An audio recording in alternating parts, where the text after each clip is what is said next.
The Houston Negro Chamber of Commerce was born in the Pilgrim Building on West Dallas near Bagby, the heart of black commerce in the 4th Ward. Mr. J.E. Robinson was the first president. Jessie Thompson reads about the Chamber's early days. Thompson was hired as the Chamber's secretary in 1947. She says the founders realized organizing was the key to not just black economic growth, but daily survival. In those early days, the vision was large, but the knowledge limited.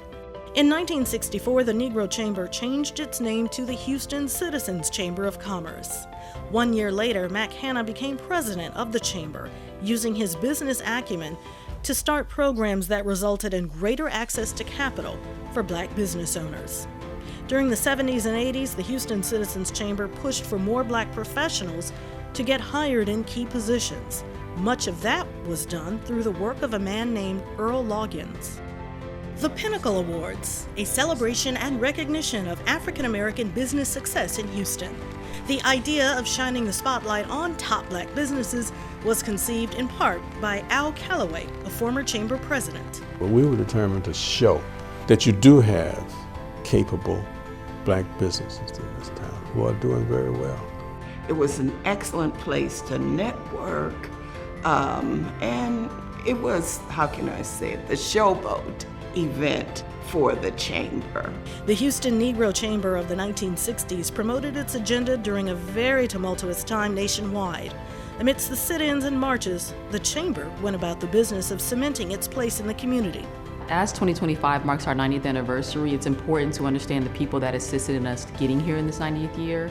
And so whether they are past presidents or whether they are past board members and chairs or just historians, it's important that these people are a part of this legacy, because without them and without their work, we wouldn't be here today.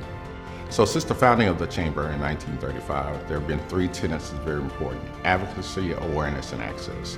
And so during that time period, we focused on how do we engage with the corporate community to increase opportunities for our members to bid on opportunities, have access to opportunities, contracting opportunities, as well as how do we grow businesses.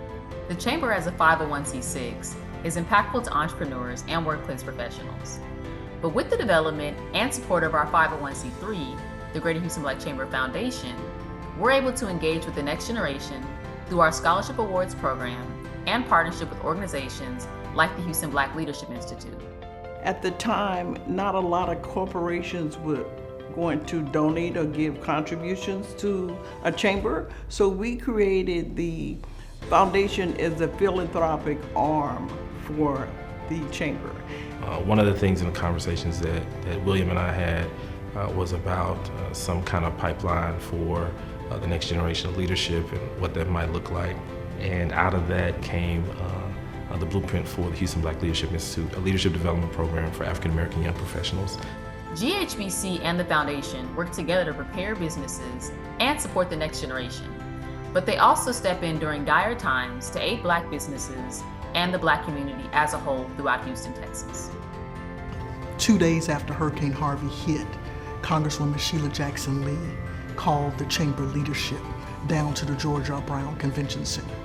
And she sat us down and she said, listen, a lot is about to start happening in terms of funding, in terms of grants, and you all need to be in position to make sure that this information and that the resources get disseminated to the black business community. So to be able to be in that position as the chamber, that our political leaders knew who to call and they could trust us to make sure that we were going to get the job done to try to help black businesses stay in business, that was an honor to be a part of that. March 2020 hit and COVID was prevalent.